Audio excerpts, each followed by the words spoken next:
शादी की पहली रात ही साक्षी को ऐसी बात पता चली कि उसके पैरों तले जमीन निकल गई। पहली रात की उसने तलाक का फैसला ले लिया। आखिरकार क्यों? तो हेलो दोस्तों, मेरा नाम साकिब है और आप देख रहे हैं स्टोरी बाई चैनल। तो आपको हमारे चैनल के माध्यम से एक अच्छी स्टोरी वीडियो देखने को मिलती है।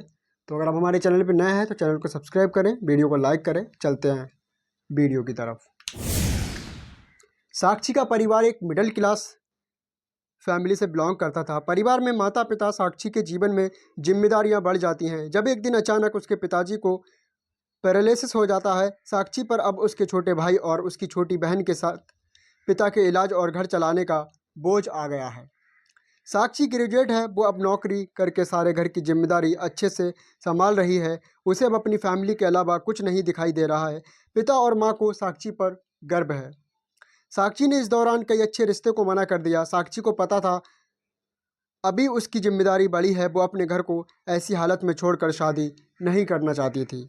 और फिर पता नहीं शादी के बाद कैसा परिवार और पति मिले। इन सब बातों को देखते हुए अभी वो शादी से दूर रहना चाहती थी। इन रिश्तों में से कुछ उनके रिश्तेदारों ने बताए थे, इसलिए रिश्तेदार अब साक्षी से थोड़ा जलने लगे। उन्होंने साक्षी के लिए अपनी एक सोच बना ली थी। उन्हें लगता था कि साक्षी बड़ी घमंडी हो गई है। इस कारण अब रिश्तेदारों ने धीरे धीरे बात करना भी कम कर दी थी। एक लड़का रचित कुछ दिनों से फॉलो कर रहा होता है। लड़के को साक्षी अवॉइड करती है। लड़के का नाम रचित है। रचित साक्षी को दूर से ही देखता रहता था। कभी उसने ज़्यादा पास आने की कोशिश नहीं की। साक्षी को पता था कि वो उसे फॉलो कर रहा है, लेकिन कुछ ही दिन में रचित का बर्ताव वो समझ गई कि वो किस तरह का है। जब साक्षी कभी उसके पास से भी गुजरती तो वो दूर होने लगता था, घबरा जाता था। साक्षी को मन ही मन उसकी ये बात अच्छी लगने लगी। उसके दिल के किसी कोने में प्यार ने दस्तक देना शुरू कर दिया था। लेकिन एक दिन अचानक रचित ने रिश्ता लेकर उसकी माँ उनके घर आ जाती है। साक्षी को पता नहीं था कि ऐसा कुछ होने वाला है। रचित की उसकी तस्वीर लेकर उनके घर आई थी। रचित अच्छी पैसे वाली फैमिली से बिलोंग करता था, इकलौता लड़का था। साक्षी के घर वाले इस रिश्ते से काफ़ी खुश थे। रचित की मम्मी ने यह बताया था कि उनका लड़का साक्षी को बहुत पसंद करता है। साक्षी को इस बात का पता चला तो उसे समझ नहीं आया कि वो कैसे रिएक्ट करे। वो उसके मन में आया कि पहले वो रचित से कुछ बात करना चाहती थी। अगले दिन जब वो ऑफिस गई तब उसने सोचा था कि वो रचित से बात करेगी। रचित उसे दिखाई दिया। हमेशा की तरह वो आज भी थोड़ा दूर ही खड़ा था। साक्षी पैर जैसे जम गए हों। उसने बहुत कोशिश की लेकिन वो आगे नहीं गई। आज साक्षी की आंखों में एक अलग ही शर्म आ गई थी। लेकिन फिर ऐसा कुछ हुआ कि साक्षी की बची कुछ ही हिम्मत भी टूट गई। रचित अपने साथ एक कट आउट लाया था जिस पर लिखा था, प्लीज़ मैरी मी। साक्षी ये देखकर पिघल गई। साक्षी के माता पिता भी इस रिश्ते को लेकर खुश थे। साक्षी को भी लगा कि शायद यही वो लड़का है जिसे वो ढूंढ रही थी। इन्हीं सब बातों पर ध्यान में रखते हुए उसने शादी के लिए हाँ कह दी। साक्षी खुश थी। उसके मन में रचित से बात करने की इच्छा थी, लेकिन रचित की तरफ से कोई पहल नहीं होने के कारण वो चुप थी। साक्षी को रचित और उसके बीच की ये खामोशी पसंद थी। शादी के लिए दोनों घरवाले जल्दी में थे, इस कारण शादी जल्दी में की गई। शादी पक्की होने के बाद तो रचित उसे दिखाई दिया नहीं। उसकी तरफ से कोई फ़ोन नहीं आया। रचित शादी के दिन ही उसे कई दिनों बाद दिखाई दिया है। काफ़ी दिनों बाद साक्षी को देखा था। साक्षी के चेहरे पर एक अलग ही चमक थी। वहीं दूसरी ओर रचित बहुत नर्वस लग रहा था। रचित की शादी उसकी मनपसंद लड़की से होने जा रही थी। उससे होने जा रही थी जिसे वो प्यार करता था। फिर वही उसके चेहरे पर खुशी नहीं। साक्षी को भी ये बात अजीब लगती है। उसके अंदेशा हो जाता है कि कुछ बात है, लेकिन अब बात सारी रचित से बात करने पर ही पता चलेगी। साक्षी और रचित की शादी हो गई। अब घड़ी आ गई जब साक्षी रचित से पहली बार बात करने लगी थी। सुहागरात की सेज पर वो बैठी है और बाहर से कई लोगों की आवाज़ आ रही है। तभी वो बैठी बैठी सोचती है कि वो उन्हें आवाज़ से कैसे पहचानेगी, क्योंकि अभी तक उसने उनकी आवाज़ सुनी ही नहीं। फिर रचित कमरे में आता है। चेहरे का रंग पूरा उड़ा हुआ रहता है। साक्षी एक नज़र चुपके से उठाकर उसे देखती है। वो भी बिस्तर के एक कोने पर बैठ जाता है। कई देर हो चुकी थी। साक्षी को अजीब लगता है क्योंकि रचित ने कुछ बोलता है और ना ही उसके पास आता है। साक्षी को लगता है कि उसे अचानक बीच की इस खामोशी को तोड़ना होगा। फिर साक्षी ही पहल करती है और कहती है, सुनिए, आप इतने नर्वस मत होइए, मुझे आप पसंद हैं। रचित उसकी ओर मुड़ता है। उसके चेहरे को देखकर साक्षी की थोड़ी चिंता होती है, क्योंकि चेहरे पर एक अजीब सा डर था। क्या हुआ, आप खुश तो हैं ना? रचित केवल गर्दन हिलाता है। साक्षी बोलती है, मुझे आप बहुत बातें करनी थी, लेकिन आपने पहले ही नहीं की। चलिए अब करते हैं। रचित अभी भी चुप रहता है। साक्षी फिर बोलती है, आप कुछ बोल क्यों नहीं रहे? रचित की आंखों में अब आंसू आ जाते हैं। सुहागरात पर अगर पति की आंखों में आंसू दिखे तो आप सोच ले लड़की की क्या हालत होगी। साक्षी घबरा जाती है, क्या हुआ मुझे बताइए तो। अब साक्षी को रचित का वो सच पता चलता है जिसकी वजह से रचित घबराया हुआ है। रचित अब साइन भाषा में बताता है कि वो बोल नहीं सकता। साक्षी को धक्का लगता है, जैसे ही बहुत जोर से किसी ने धक्का मारा हो। वो चुप हो जाती है और रचित से दूर हो जाती है। पहली रात ही उसे पता चल जाता है कि उसके परिवार वालों के साथ धोखा हुआ है और खुद रचित ने भी उसे ये नहीं बताया। वो बिस्तर पर बैठी बस यही सोच रही है कि अब क्या करूं। उसे कुछ समझ नहीं आ रहा था। रचित अपनी आंखों में आंसू लिए साक्षी को हाथ लगाता है। साक्षी उसके हाथ को जोर से हटा देती है, कहती है, मुझे छूने की कोशिश भी मत करना।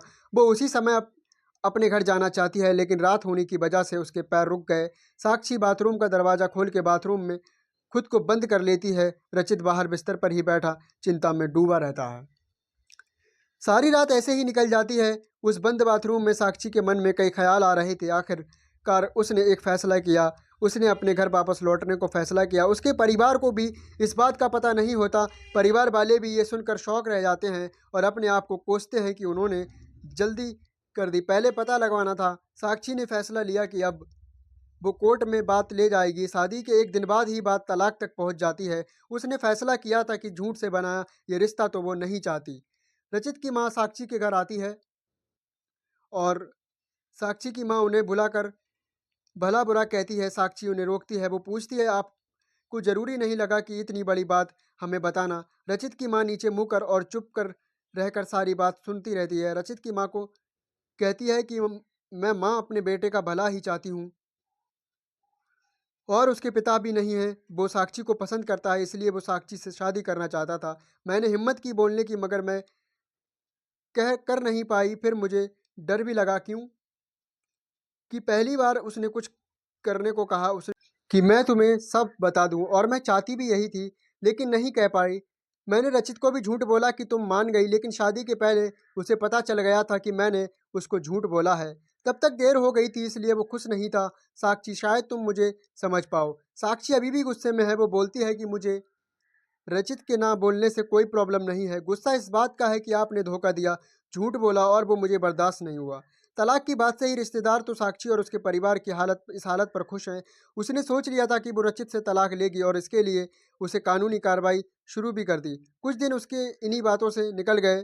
साक्षी अब अपने पर पहले की जीवन शैली पर लौट आती है। वो जॉब पर जाती है और कुछ दिनों बाद फिर रचित उसे दिखाई देता है, दूर से ही बस। अब वो साक्षी को देखता है। साक्षी के ऑफिस के बाहर वो लगातार आता है। 15 दिनों तक साक्षी उसे अवॉइड करती है। फिर एक दिन उसके पास जाकर बोलती है, अब ये सब करने से कुछ नहीं होगा, और मैं नहीं चाहती कि तुम कुछ नाटक करो, इसलिए यहाँ आना बंद कर दो, समझे? साक्षी की बातें वो सुनकर रहा। वो साक्षी को इशारे में काफ़ी पीने को कहता है, लेकिन साक्षी वहाँ से चली जाती है। रचित ने अब ये रोज का काम बना लिया। एक दिन फिर वही रचित साक्षी उसके पास जाकर कहती है, क्या चाहते हो अब तुम? मेरी ज़िंदगी ख़राब तो तुमने कर दी। रचित फिर कॉफ़ी का इशारा करता है। साक्षी कहती है, कॉफ़ी पीकर मेरा पीछा छोड़ दोगे? रचित गर्दन हाँ में हिलाता है। पास के एक रेस्टोरेंट में टेबल पर दोनों आमने सामने बैठे हैं। रचित अपने फ़ोन में कुछ मैसेज टाइप करता है। साक्षी उसको देख भी नहीं रही है। साक्षी के फ़ोन में मैसेज आता है कि रचित का लिखा होता है, sorry but I really love you so much. कोई भी बोलने वाला तुम्हें मुझसे ज़्यादा प्यार नहीं कर सकता, और बात तो झूठी भी कोई कह सकता है, लेकिन आंखें हमेशा सच बोलती हैं। एक बार मेरी आंखों में देख लो, फिर तुम्हें जो सही लगे वो करना। साक्षी का सारा गुस्सा मैसेज पढ़ते ही चला गया। वो धीरे से अपनी आंखें उठाकर रचित की आंखों में देखती है और उसकी आंखों से आंसू निकल आते हैं। वो अपने आंसू को रोक नहीं पाती। फिर वो उसी संकट में पड़ जाती है जहाँ उसके सामने कई सवाल आते रहते हैं। रचित टेबल पर रखे साक्षी के हाथ पर अपना हाथ रखता है। साक्षी बोलती है, अपनी इमोशनल लाइन और भोली शक्ल से तुम्हारी गलती नहीं छिप जाएगी। अब दोनों के बीच में एक अजीब सी चुप्पी बन गई। रचित को लगता है कि साक्षी ने उसे अभी भी शायद माफ़ नहीं किया। वो अपना हाथ साक्षी के हाथ से हटाकर जाने की कोशिश करता है, लेकिन इस बार साक्षी उसका हाथ पकड़ लेती है और बोलती है, पहले ऐसी बात नहीं लिख सकते थे, मुझे आज तक कभी किसी ने ऐसे नहीं समझाया। वो खड़ी होती है और रचित को बोलती है, चलो मेरा सामान वापस लाना है मेरे घर से, अब तुम ही उठाकर ले जाओगे। रचित उठाकर साक्षी को हक करता है, गिले शिकवे मिटाकर इस तरह उनके नए जीवन की शुरुआत होती है। तो दोस्तों देखा, अगर आप हमारी कहानी के लास्ट तक बने हैं तो कितनी इंटरेस्टिंग कहानी है और कितनी इमोशनल कर देने वाली ये कहानी है। तो अगर आपको हमारी ये स्टोरी अच्छी लगी हो तो हमारी वीडियो को लाइक करें और चैनल को सब्सक्राइब करें।